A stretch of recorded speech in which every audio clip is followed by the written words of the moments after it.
Հայաստանի գործատուների միության գործադիր տնօրեն Գագիկ Մակարյանը մտահոգիչ է համարում Մաքսային միությանն անդամակցելու պարագայում ոչ Մաքսային միության անդամ երկրներից Հայաստան ներկրվող մեծ թվով ապրանքատեսակների մաքսատուրքերի թանկացումը։ Ապրանքատեսակների ցանկը գործարար շրջանակների ուսումնասիրությանն է ներկայացրել էկոնոմիկայի նախարարությունը։ Այն բաժանված է երկու խումբ ապրանքատեսակների, այսպես ասած զգայուն կամ առաջին անհրաժեշտության եւ երկրորդական, այսինքն շինանյութեր, նավթամթերք, պարարտանյութեր, լվացվող միջոցներ եւ այլն։ Նախ առաջին անհրաժեշտության ապրանքների մասին։ Խոշոր եղջերավոր անասունների միսը 5% թանկանում է։ Օրինակ, իսկ խոզի դեպքում ընդհակառակը, ուրեմն մեզ մոտ կար 10-10,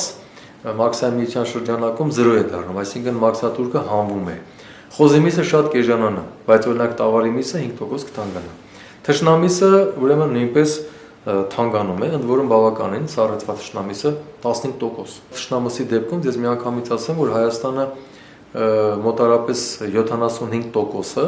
իր պահանջարկի արտաքին աշխարհից է ներմուծում։ Համաձայն ներկայացված ցանկի 3.3-ից մինչև 13.3%-ով կթանկանա կաթնամթերքը, թեյը, հացահատիկի տեսակները, բուսական յուղը, շաքարը, կարտոֆիլը, լոբազգիները։ Սա այն պարագայում, որ հացահատիկն ու մի շարք այլ ապրանքատեսակներ Հայաստանում 0% մաքսատուրք ունեն։ Նկատենք, որ սննդամթերքի մեծ մասը Հայաստան է ներկրվում ոչ Մաքսային միության անդամ երկրներից։ Ինչ վերաբերում է այսպես ասած երկրորդական նշանակության ապրանքներին, ապա դրանք էլ թանկանալու են 5-ից 20%-ով։ Նավթամթերքը 5% թանկանում է։ Այսինքն, եթե մենք վաղը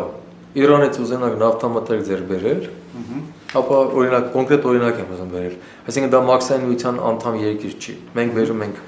Իրանից 5% թանկանալու է նավթամթերքը։ Ինչ վերաբերում է օրինակ օճառը եւ լվացող միջոցները, դեսեք ստեղ պրոբլեմ ունենք։ Մեր հիմնական օճառը լվացքա միջոցները բերում ենք Թուրքիայից եւ Իրանից։ 13.3%։ Պատկերացնում եք ինչքան կթանկանա, որ մարդիկ ամեն օր կենցաղում օգտագործում են օճառ եւ այլ միջոցներ։ 12.5-ից 15%-ով թանկանալու են մարդատար ավտոմեքենաները, 13.5-ից 14%-ով տրակտորները, 19%-ով զենք զինամթերքը, 18.4-ից 19%-ով թանկանալու է ոսկու մաքսատուրքը։ Այսօր Հայաստանում այն 0-ական է։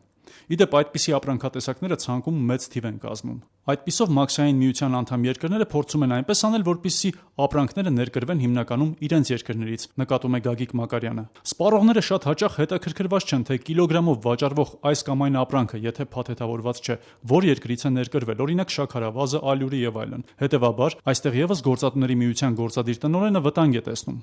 Եթե վաղը մեկը կներեք սպեկուլյացիա անի ու սկսի դրա տակ թանկացնել,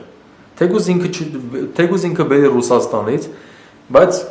ցույց տա, որ Մաքսային միության շրջանակներում չեն բերել թանկած, ով է գնալու այդպես շատ խորը հետևի, թե որտեղ ինչը թանկացել։ Միակ ճանապարհը, որով կարելի է կոմպենսացնել թանկացումները, դա բիզնեսին ավելի շատ ազատություններ տալն է կամ իջեցնել ավելացված արժեքի հարկը, ասում է Գագիկ Մակարյանը։ Գործատուների միությունը պատրաստվում է նամակ ուղղել էկոնոմիկայի նախարարությանը, ներկայացնել իր մտահոգությունները եւ առաջարկել, որ Մաքսային միությանն անդամակցելու բանակցային process-ում փոփոխություններ իրականացվեն։ Սակայն Գագիկ Մակարյանի ակնկալիքները քիչ են։ Որտեղ իսկ մոտ այն տպավորությունն է, որ հաճախ կառավարությունը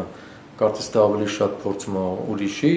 շահերի համար աշխատել, քան իր սեփական ժողովրդի եւ իր էկոնոմիկայի եւ իր բիզնեսի համար։ Հնարավոր է, որ սա սոցիալական բունտ առաջացնի եւ դուրս հնարավոր է, իհարկե հնարավոր է։ Զրուցեցինք նաև տնտեսագետ Հրայր Մանուկյանի հետ։ Նրա կարծիքով Մաքսային միությանն անդամակցելու բանակցությունները տոկոսադրույքների փոփոխման առումով որևէ արդյունք տալ չեն կարող։ Ամենաճիշտ ճանապարհը կլինի այն, որ Հայաստանը մի փոքր ձգձգի գոնե Մաքսային միության անդամակցության գործընթացը, չհամապատասխանեցնի իր հարկային եւ մաքսային օրենսդրությունը Մաքսային միության երկրների օրենսդրությանը